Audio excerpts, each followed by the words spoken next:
Hello, and welcome back to the City Journal podcast. I'm your host for today, Kerry Soropoulos, and joining me are three of Manhattan Institute's sharpest minds. Today we have with us Jesse Arm, our Vice President of External Affairs, Josh Appel, a policy analyst on our city's team, and Stu Smith, our new investigative analyst. Gentlemen, thank you for joining me. Thank you for having Thanks us. for having us. Happy to be here. We've got a lot to talk about, but before we dive in, everyone please remember to like and subscribe so you never miss an episode and we can keep growing the conversation. Now, starting off, it's been a long and kind of tough week. It's a story sweeping the nation. I'm sure all of our viewers have been tuned into this. Last week, in the middle of a speaking engagement at Utah Valley University, conservative activist Charlie Kirk was shot and killed. Charlie was a proud advocate for free speech, open debate, and American values. Our condolences go out to his family and his many friends and to the millions of people whose lives were positively impacted by him. Charlie's work touched the lives of millions, including some of us here today. Jesse, you wrote a piece last week for City Journal talking a little bit about the impact that Charlie Kirk played in your life. Tell us a little bit about how he led to you to get to where you are today. Yeah, well, I think in broad strokes, Charlie Kirk's assassination is differentiated from many of the other kind of political tragedies that we've seen because it's a break with precedent in so many ways. This wasn't, shooting at a president. That's something we've seen before in this country. And Kirk himself was not a polarizing agitator who was far out on the political fringe. This was somebody who, rather than pushing the envelope, was kind of, a 31-year-old father who really made it his mission to debate anyone, anywhere, including in the most hostile environments imaginable for conservatives, which are, the hotbeds of progressive idealism that are college campuses.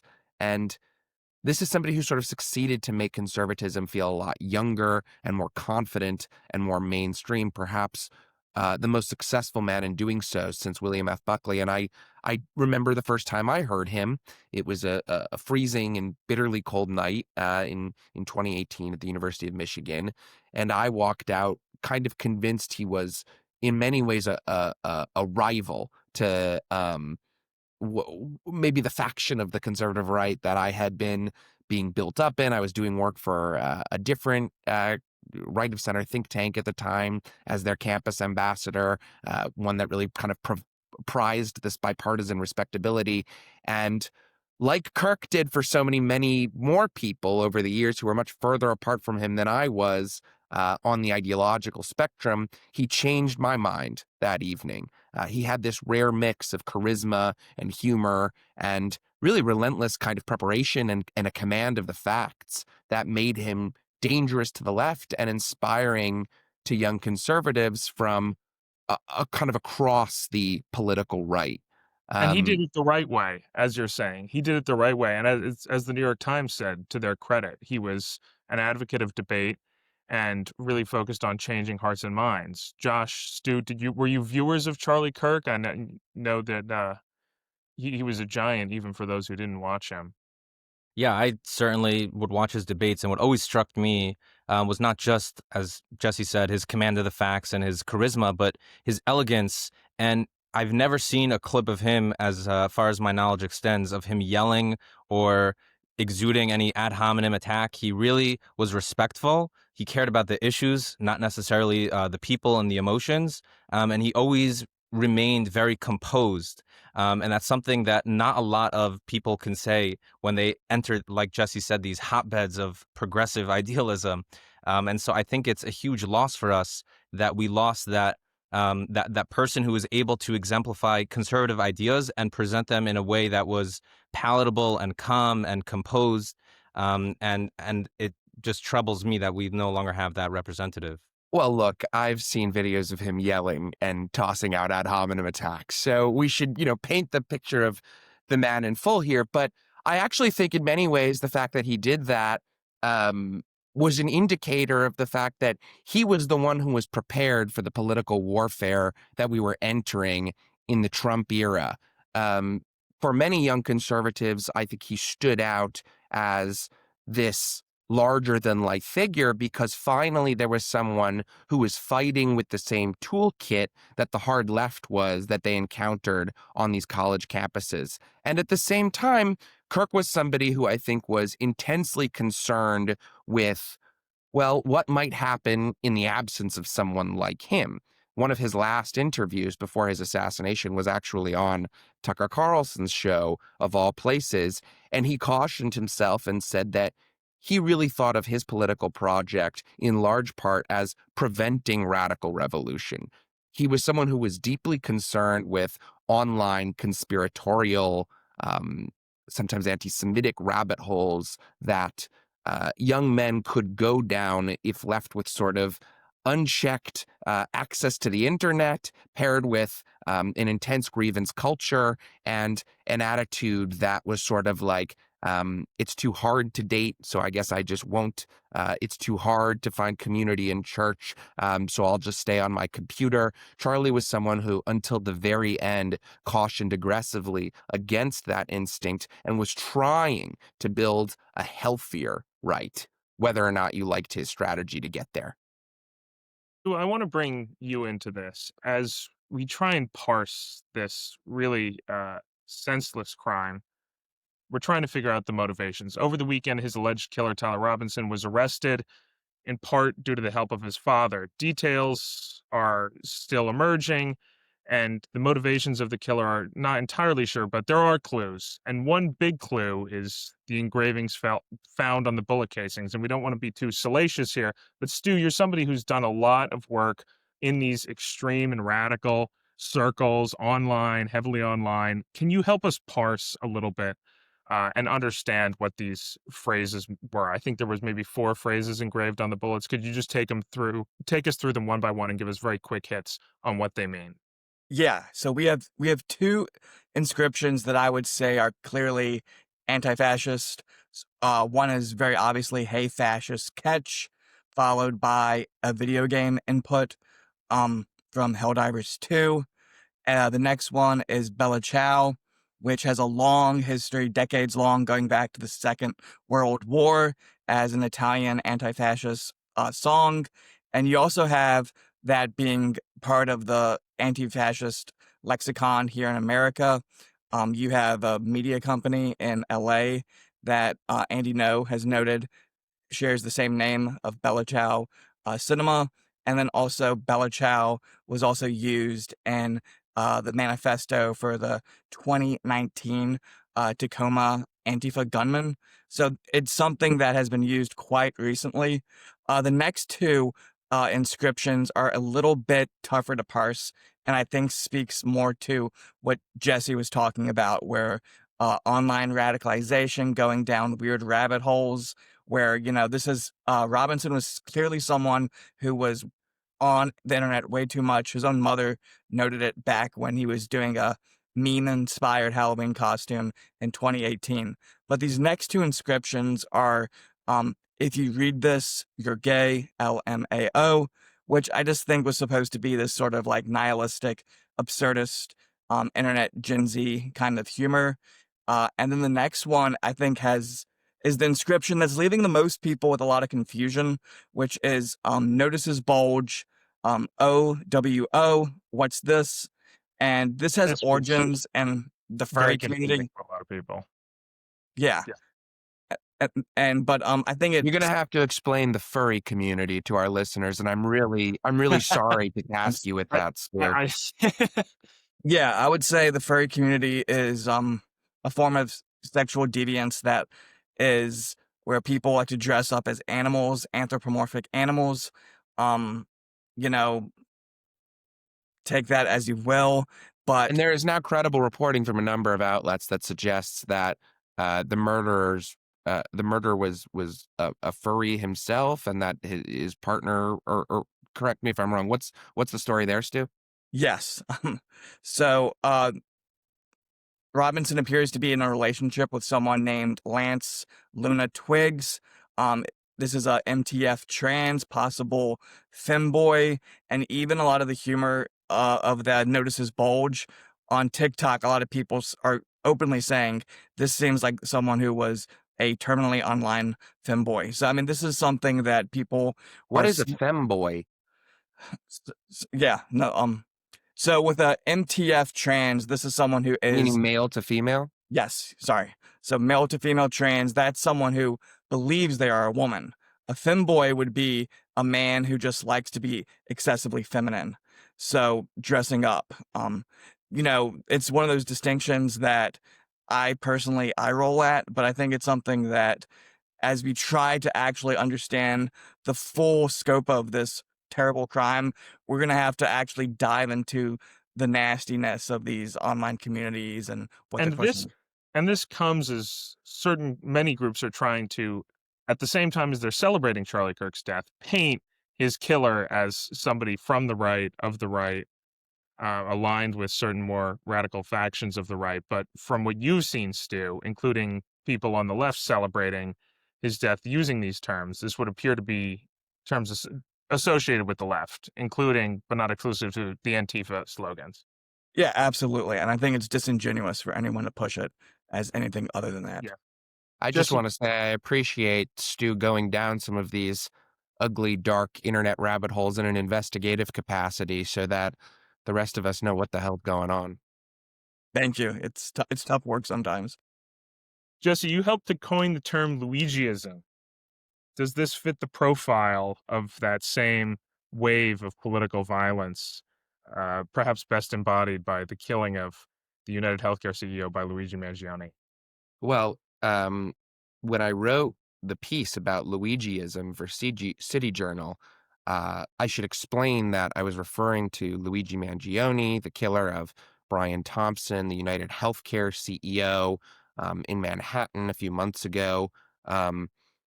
Yeah, I think that this does fit the profile as well, because of the factors that Stu mentioned. I defined Luigiism as an online meme-driven ideology which says violence is justified in instances where it punishes capitalism, Zionism, or other kind of outward manifestations of success-driven American capitalism.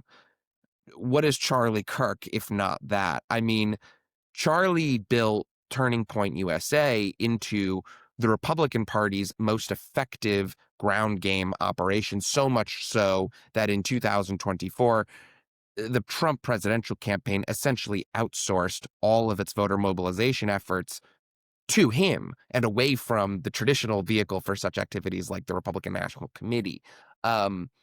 Charlie was somebody who obviously owned the libs online plenty, but he did that. In addition to that, he showed up in hostile rooms and was really actively recruiting a new generation of voters and changing the electorate. So from our perspective, as people who kind of work in and around politics and policy, Charlie is so unique because he's someone who, just a couple of years older than me, at 31 years old, rose to the top of the game in so many different areas of specialization, right? Many of us will be over the moon in our professional circles if we succeed, tremendously well at fundraising or at communications or at electoral politics. Charlie really dominated in all of those aspects. And beyond just that, built a behemoth of an organization that, like I kind of alluded to earlier, actually went on to far surpass even the Republican Party nationally, the Republican National Committee at least, in terms of its importance to the American right. Successful in all aspects of life and built a really beautiful and successful family and loving family. And part of the Which is, of course, the most important aspect of life, if you ask him. Indeed. Family and God. Yeah. And the really disgusting part of the reaction from a lot on the left, a lot of people on the left to Charlie Kirk's death, including making fun of his family. Josh, you're a spiritual person. This seems like a much deeper malady than the political. Can you just give me a quick, maybe very brief explainer and a take on what's happening? How could anyone celebrate the murdering of a man in front of his wife and children. What's wrong with these people?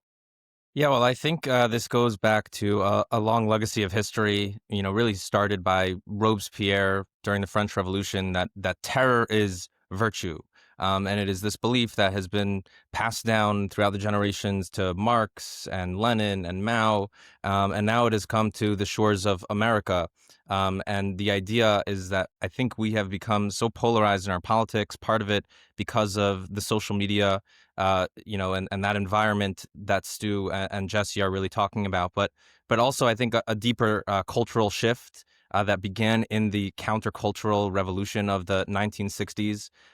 We have become so atomized and really inverted the moral underpinnings of good and evil.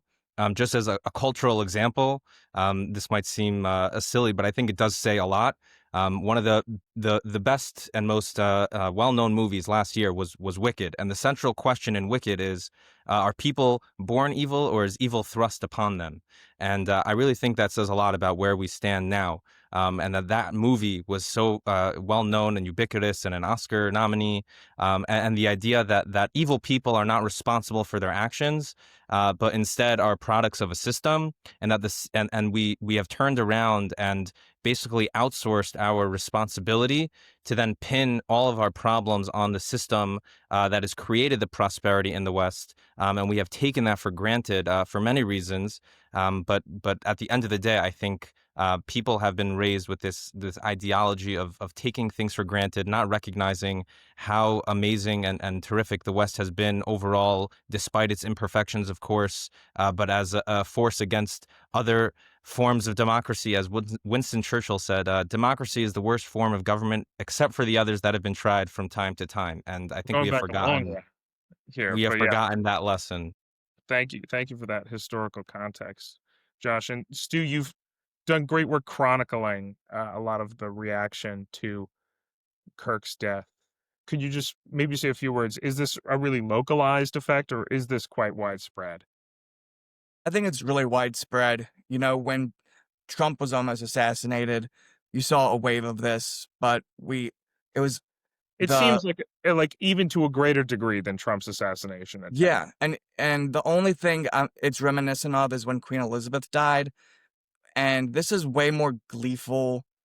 I would go so far as to say evil, and it's widespread in the sense that I'm seeing very young people celebrating it, comedians, you're having teachers, professors, even a colonel with the Department of War was celebrating it. You had a Canadian teacher force school children to watch Kirk be assassinated on repeat, which I don't even get me started on that. But I mean, it's to a level that I've never seen before in terms of barbarity and Yeah, just extreme malice. you would have expected you know, the attempted assassination of the president, but this is even greater. Whether because they succeeded and they is the wrong term, because the Because it's assassination unprecedented. I was mean, yeah. presidents have been shot at, presidents have been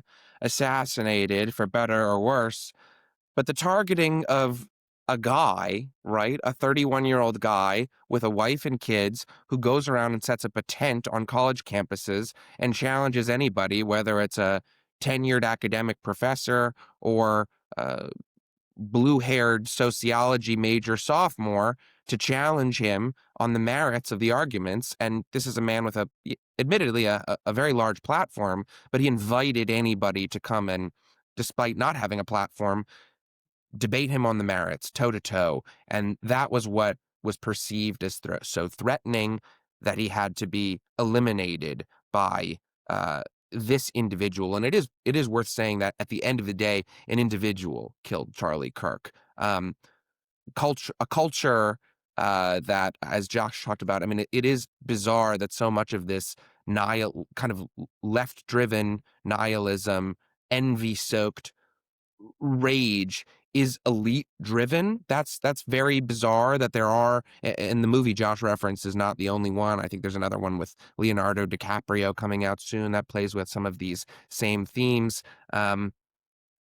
We just had I think one of the acceptance, Hannah Einbender accepted her award at the Emmys last night and threw out, kind of callously as part of her celebration, go birds, fuck ICE, and free Palestine. As I if want to those say, were just on that, by the way, not only did she say those things, but the running joke throughout the Oscars, the Emmys, sorry, was if you go over 45 seconds, there was $100,000 donation to the Boys and Girls Club, and if you go over 45 seconds, they're going to deduct every second. They're going to deduct $1,000. So her extra 15 seconds that she took to denounce all of these political taboos that she doesn't like it resulted in $20,000 being taken away from actual children in America.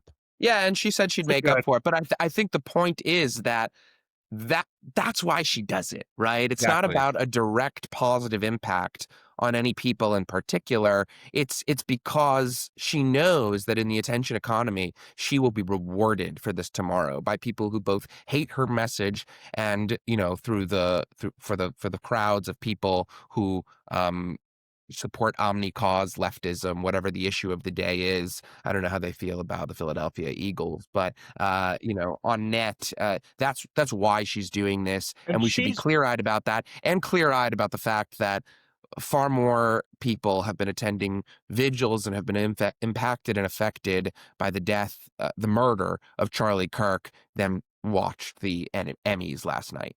And then just a quick but note. she's big. She can defend, she's not going anywhere, unfortunately. A lot of people who have been caught celebrating Charlie Kirk's have been fired. I personally think that is a certainly appropriate reaction to somebody in the workplace celebrating the murder of another human being openly. But it has raised questions about cancel culture coming from the right this time. Is there any merit to these claims? In 5 words or less, go around. Start with you, Stu. What do you think? I don't think it's remotely cancel culture. I don't want to work with someone who is celebrating murder, and it violates your standard social media clause at any company. Yeah, I think that, cancel culture is Brett Weinstein getting fired because he didn't think whites should be kicked off campus, or James Damore saying that there are differences between men and women, which are, those are claims that are normal and you could defend. Calling for, the death of conservatives who you disagree with or celebrating that is, if you would go into an office and say that, you would be fired on the spot. So I don't see why, just because you said it on social media, now you should be protected. Well, 5 words or less is tough, but Josh and Stu blew right by that, so I'll try to keep it to 5. 20 words or less. Like the players How were about At least five? you don't lose $20,000 for this one. Well, I'm not denying money from the Boys and Girls Club, so I'll keep it to 5 sentences or less, nonetheless. Yeah, John Podhoretz from Commentary Magazine was talking a little bit about how social media really just kind of unlocks the stream of consciousness in people's minds, people without discipline to prevent themselves from putting every thought that comes through their mind out into the public ether. If somebody made a horrific comment like that during a staff meeting as a snide remark to one of their colleagues, you'd call it out and there'd immediately be a social cost for it. But because this stuff goes into the public record and everybody in the world is seeing it immediately, there's a temptation for people themselves and villains to kind of dig into their heels with the most radical, egregious things that could possibly be uttered. It's not like someone bumps into you on a subway platform and you think, oh, this jerk nearly got me killed. I hope he falls in front of the tracks or something like that. Who among us hasn't had, in a brief moment, some kind of ugly little thought? But the point is, it's a thought. And these people, when they take to social media platforms and they go and speak to the masses and they create a permission structure by which we say that political people with the wrong beliefs like Charlie Kirk can and should be killed and we should celebrate it, you're actually moving into action territory. It's no longer just a thought crime. You're causing serious damage to society, and there should be a social cost for it, up to and including termination from any private employer who cares about having employees that respect basic human decency. Yeah. Yeah, absolutely. We're all in agreement. But it's easy when you're right. And so I think that's a good place to leave this conversation and move on to another heavy topic, the Charlotte stabbing, which happened last month but has continued to gain steam all around the United States. The story of somebody being arrested more than a dozen times, being has free to roam the streets and kill an innocent woman on a light rail transportation system has really made salient the point that disorder is a choice. It was said by the Free Press last week. Other people have said it. Disorder is a choice. We've been beating that drum for years here at the Manhattan Institute, long before I was even born. Josh, if disorder is a choice, why are our elected officials making it? Yeah, it's a terrible tragedy that this keeps happening when it is so preventable. This man who murdered on the train, he was certainly able to be stopped had he just been put in prison and kept in prison, which he could have been. But I think progressive lawmakers and policymakers and activists have committed themselves to social justice over actual justice. And there's a few reasons why that is. I think a lot of it goes back to the anti-Westernism or anti-Americanism that we spoke about before, and how it's a very general tendency in human nature to try to outsource responsibility. So you start, again, blaming the system for all the inefficiencies rather than individuals. And so what happens as a result is, again, instead of saying this man is evil and needs to be put behind bars to prevent him from hurting others, you say, well, he's probably only evil because somebody caused him to be evil.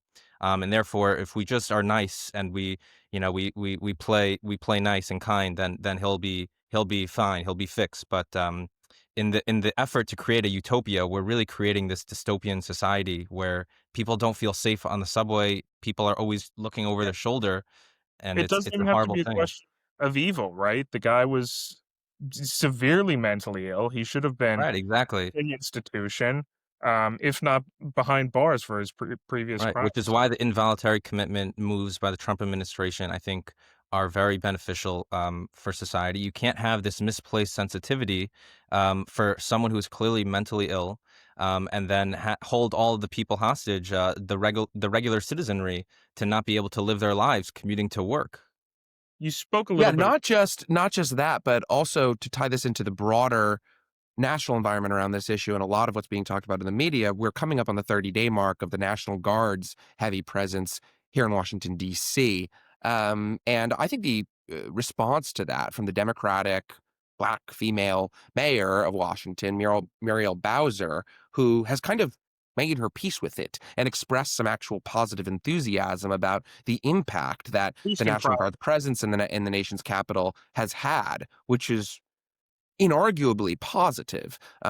Crime rates are extremely low over the past month. And I'm seeing a lot of complaints from kind of left of center pundits on cable news and on social media who are making the argument that, oh, look, the National Guard has nothing to do. They're cleaning up some park in DuPont Circle, or they're just standing around Union Station milling about. They have no capacity to, they have no, authority to arrest people, and they aren't doing so anyway. So what is the point of all of this? Well, the point is the results. And that's kind of the backbone of the work of the Manhattan Institute, right? Their very presence in these environments has a deterrent effect in and of itself. And if they're walking around beautifying public spaces and cleaning up trash in parks, that's laudable too, because there's also a mass amount of social science literature that tells us that when people live in cleaner, more well-kept environments, less crime comes into those environments.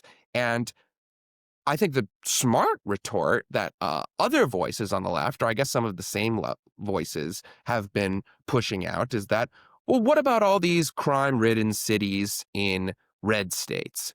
And I would point out that those are, the deep blue cities within red states, but nonetheless, they have a good point. And what's happening in the coming days, but a National Guard deployment to Memphis, which has a terrible crime problem in a deep red state. And what's the reaction? Enthusiasm. There's a lot of excitement and warm feelings about the National Guard being deployed to Memphis, not just from the Republican statewide lawmakers in Tennessee, but also from people in the state. I saw one data point earlier. I think it was a poll that was fielded by one of the local news stations that said some 84% responded to the question of, what do you think about bringing National Guard troops to Memphis, with bring them on rather than keep them out. So there's a lot of excitement and enthusiasm about this, even in red America. I know I certainly feel that way. So this is a good sign. And it definitely is a good sign, and there's clear Democratic support for fighting crime. People hate crime. They want to be safe. It's been proven. As you said in that poll, Jesse, it's been proven on the ground in places like San Francisco, where progressive prosecutors have been thrown out. On the other side of the equation, inside the offices of prosecutors, there's an anti-democratic element. Last week in City Journal, Jason Johnson from the Law Enforcement Defense Fund exposed how progressive prosecutors were influenced by this consulting group called the Wren Collective, which offered free consulting services basically to assist progressive prosecutors in defending choices not to prosecute people, messaging, communications help. They allege in the report that the Wren Collective influenced sentencing decisions in these groups. How do we square this very powerful, well-funded group that was, and other groups like them who are enmeshed in prosecutors' offices across the country, with the democratic choice that people really don't want crime and they want their streets cleaned up? So very briefly, maybe Josh, you could give us a little thought on this.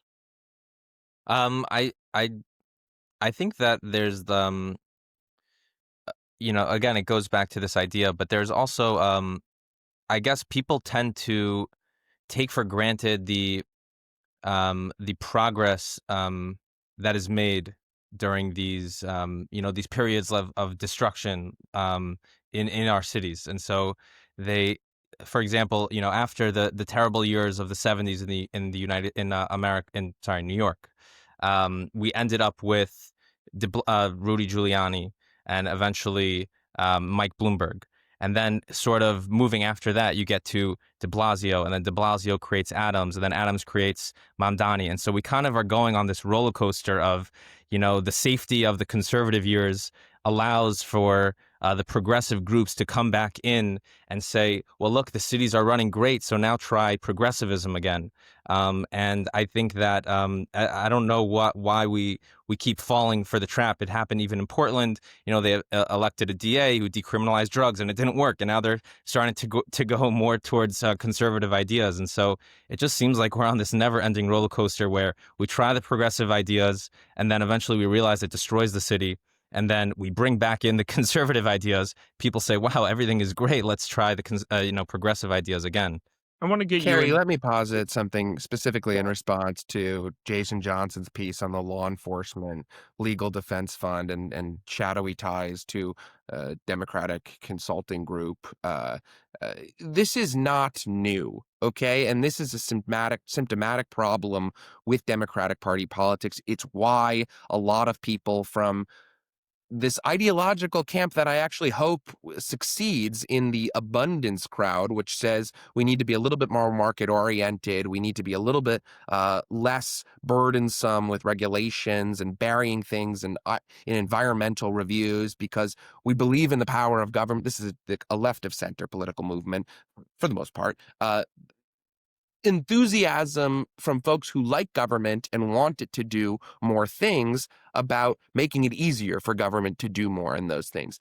But they're never going to succeed because there is a massive army of extremely well-funded ideological groups, non-governmental organizations, not-for-profit organizations that exist to muck up the works, that fund people who are intensely ideological, who wouldn't have marketable skills to take to other private sector jobs, and who work in a kind of permanent extra-governmental bureaucracy that makes it incredibly difficult for the Democratic Party and its multiple arms to respond to the fact that a majority of Democratic voters, for example, don't want biological men playing in women's sports.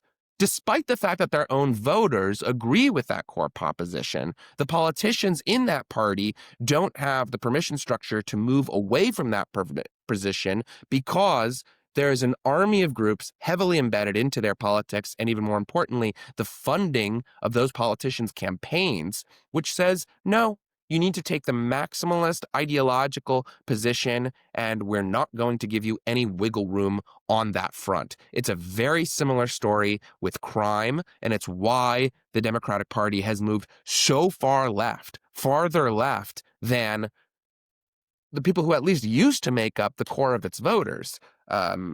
Ethnics who live in urban enclaves and who, it also merits saying, are disproportionately the victims of violent crime in these cities. It's a lot easier to not get too worked up about crime in urban centers if you're taking an Uber back to the suburbs at the end of the That's Andrew Cuomo won the support of all of the lower income voters, while Zoran Mamdani, who wants to, basically abolish the police in favor of mental health professionals, although he doesn't say defund the police anymore. anymore being the operative exactly. word there. Exactly. I want to all the high income voters voted for him. And I think a lot of it has to do with, to piggyback on that this starts in the world of higher education, which is where Zoran Mamdani was made. He is a professional protester turned politician. And those are his followers. Those are the people in his inner circle. And those are the people who are influencing the policy. And it's no coincidence that a lot of higher education is also dictated by this kind of secret NGO class of professional protesters and professor activists who are more interested in ideological agendas over statistics, data, actual history, whatever it is, and they kind of are pushing this very anti-establishment vision for us. And it is, again, it's ruining our cities. And like Jesse said, it's not good. Forget the Republican Party. It's not good for the Democratic Party, who needs to be moderate if it wants to get It's the voters. rise and takeover of kind of global citizens, people who are sort of rootless, not particularly committed to an American project in any unique sense, who don't believe in anything particularly phenomenal about America, who aren't American exceptionalists in that sense, people who were maybe raised abroad, went to school abroad, educated abroad or whatever, and just sort of have the same progressive universalist value system that leads them to conclusions of support for things like open borders or To be enthusiasm Americans, for Hamas winning out over a Western ally in the Middle East. It's all part of that same ideology. I think that's For them, insight. set it up well that on the one hand you have these opposing interests of a kind of permanent class maybe running the show, at least in a lot of prosecutors' offices and NGOs, and a voter base that is often opposed to it. Thinking about how we combat, how we give people back the choice of, give democratic legitimacy back to legal offices, legal authorities, which has really been lost, and giving people the real choice, a say in the policies that they want.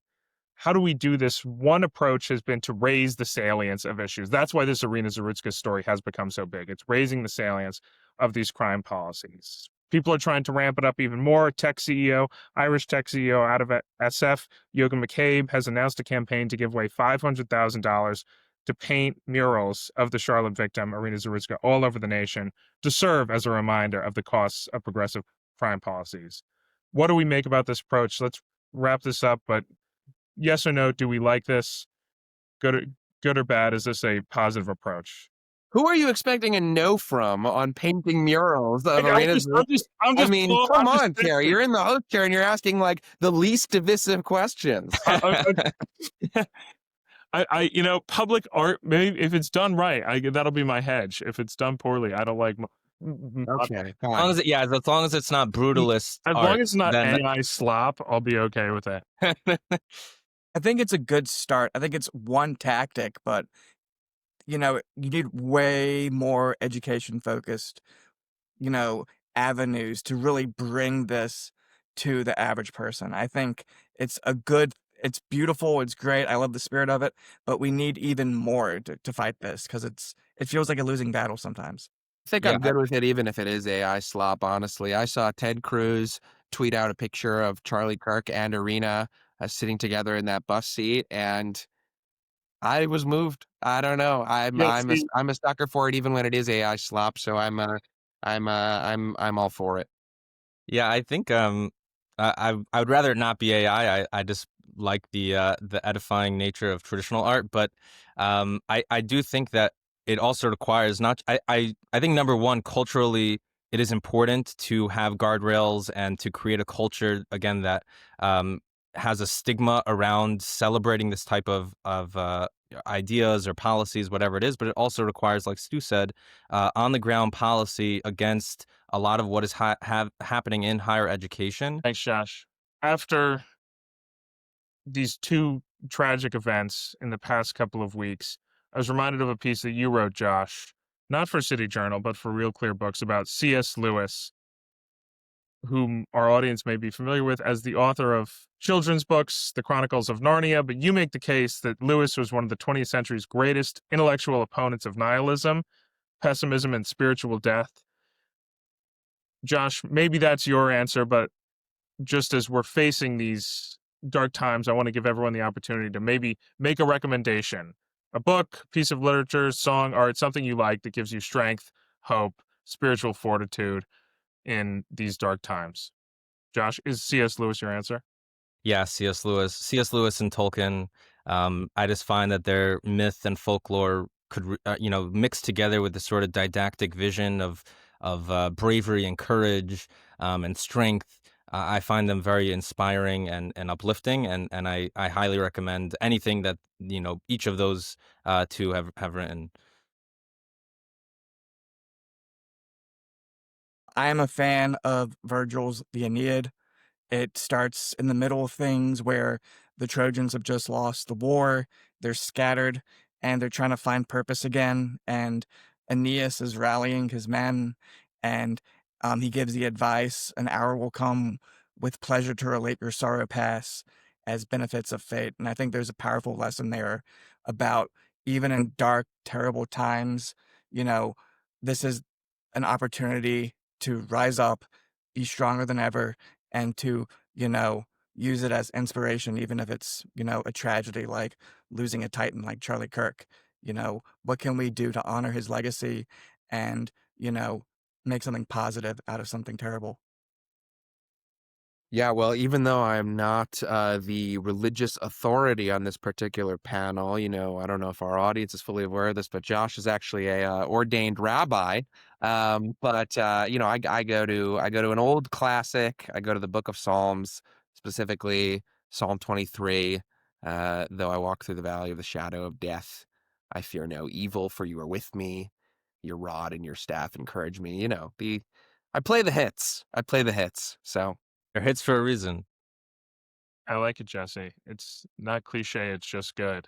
I've always liked, as a whole book, to borrow Josh's answer, For Whom the Bell Tolls by Hemingway. I know he fought on arguably the wrong side of the Spanish Civil War, but I think it's a great it's a great story of courage and willingness to fight for your ideals in the face of dark times. And so that is your reading list, listeners, for next time. Thank you very much for joining us on the City Journal podcast. Thank you. Start with the Book of Psalms, by the way, when you're working through that reading list. It's a good starting point, and it's where Charlie Kirk would have wanted you to kick things off. That's true. It's a good place. You can read them in the order that they came out, and you'll go Psalms, Virgil, or no. Yeah, I guess Psalms, Virgil, For Whom the Bell Tolls, and then C.S. Lewis. So that's the order to read it in. It's called the Great Books, folks. Great Books canon. Alan Bloom would be proud. Thank you for joining us so much, Josh, Stu, and Jesse. And thank you, listeners, for joining us on the City Journal podcast. Please remember to like, subscribe, and comment. Let us know what you want to hear about. Helps us grow the conversation. Thank you very much, and we'll see you next time. Bye-bye.